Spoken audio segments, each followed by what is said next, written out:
জাল পাসপোর্টের তদন্তে নেমে এ যেন কেঁচো খুঁড়তে কেউটে বেরিয়ে পড়ল। বিরাটি থেকে ধৃত পাকিস্তানি নাগরিক আজাদ মল্লিককে নিয়ে একের পর এক চাঞ্চল্যকর তথ্য এবার সামনে আসতে শুরু করেছে। ইডি সূত্রে যা দাবি করা হচ্ছে যে এ রাজ্যে আজাদকে জেরা করে 200টি পাসপোর্টের তথ্য মিলেছে। ইডির তদন্তকারীদের আশঙ্কা এই সংখ্যাটা হাজারও পেরিয়ে যেতে পারে। আজাদের হাত ধরে পাক নাগরিকরা পশ্চিমবঙ্গ দিয়ে ঢুকে দেশের বিভিন্ন প্রান্তে কি ছড়িয়ে পড়েছে, এই প্রশ্ন সামনে আসছে। ইডি সূত্রে যা দাবি করা হচ্ছে যে এ রাজ্যে আজাদকে জেরা করে 200টি পাসপোর্টের তথ্য পাওয়া গেছে, তবে সেটা হাজারও ছড়াতে পারে। আরো তথ্য আপনাদের সামনে রাখবো। আমাদের প্রতিনিধি প্রকাশ সিনহা রয়েছেন আমাদের সঙ্গে। প্রকাশ,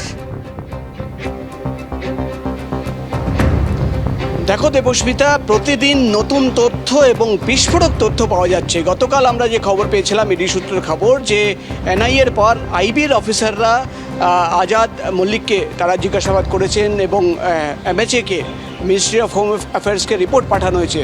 আজকে যে তথ্য পাওয়া যাচ্ছে ইডি সূত্রের মারফত, যে এখন পর্যন্ত তদন্ত করে তুমি জানো প্রায় 15-20 দিন ধরে তদন্ত চলছে, 200টি পাসপোর্টের হদিশ তারা পেয়েছেন। অর্থাৎ ইডি অফিসাররা 200টি পাসপোর্ট একটি তালিকা তৈরি করা হয়েছে এবং ইডির তরফে দাবি করা হচ্ছে যে তারা মনে করছেন যে এই 200টি পাসপোর্টই কিন্তু তাদের, যারা বাংলাদেশ থেকে অবৈধভাবে অনুপ্রবেশ করেছে, এবং সেই 200টি পাসপোর্টের তালিকা সামনে রেখে তারা কিন্তু ইতিমধ্যেই তদন্ত শুরু করেছেন এবং প্রাথমিকভাবে তারা জানতে পেরেছেন যে শুধুমাত্র এই রাজ্য নয়, বাংলায় নয়, যারা অনুপ্রবেশ করেছে তারা কিন্তু দেশের বিভিন্ন রাজ্যে চলে গেছে। গুজরাটে কেউ রয়েছে, কেউ দিল্লিতে রয়েছে, কেউ মুম্বাইয়ে রয়েছে, কেউ বা অন্য শহরে রয়েছে, এবং তাদের খুঁজে বার করা তারা কিভাবে এখানে আসলো এবং আজাদ মল্লিকের সঙ্গে তাদের কী রিলেশন। তুমি জানো, তোমার মনে থাকবে দেবস্মিতা, যে প্রথম দিন যেদিন আজাদ মল্লিককে বিরাটির বাড়ি থেকে গ্রেপ্তার করা হয়, বাংলাদেশের সন্দেহে তাকে গ্রেপ্তার করা হয়েছিল এবং তদন্ত করতে গিয়ে তার মোবাইল ফোন থেকে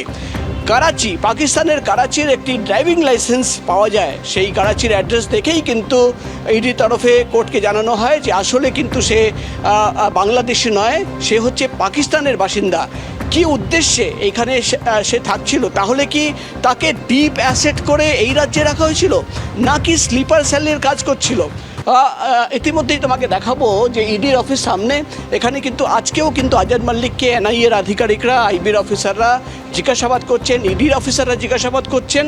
কিন্তু সবচেয়ে বড় প্রশ্ন এখন ইডির অফিসারদের কাছে বা এনআইএর অফিসারদের কাছে, যে 200টি পাসপোর্টের তথ্য তাদের হাতে এসছে, সেই ব্যক্তিরা এখন কোথায় রয়েছে তাদের খুঁজে বার করা, এবং তার মধ্যে আরও কেউ পাকিস্তানি রয়েছে কিনা, পাকিস্তানি ন্যাশনাল বাংলাদেশি হয়ে এই রাজ্যে বা দেশের অন্য জায়গায় পৌঁছে গেছে কিনা, সেটাই কিন্তু এখন খুঁজে বার করা, এবং তাদের কি উদ্দেশ্য রয়েছে সেটা খুঁজে বার করা। ইতিমধ্যেই কিন্তু মিনিস্ট্রি অফ হোম অ্যাফেয়ার্সকে একটি রিপোর্ট পাঠানো হয়েছে এবং যৌথভাবে এই 3টি সংস্থা, ইডি, আইবি এবং এনআইএর আধিকারিকরা তদন্ত করে এই 200টি পাসপোর্টের তথ্য খুঁজে বার করছেন, এবং ইডি আধিকারিকরা মনে করছেন এই সংখ্যা কিন্তু আরও বাড়বে, প্রায় 1000-এর বেশি এই সংখ্যা বাড়তে পারে।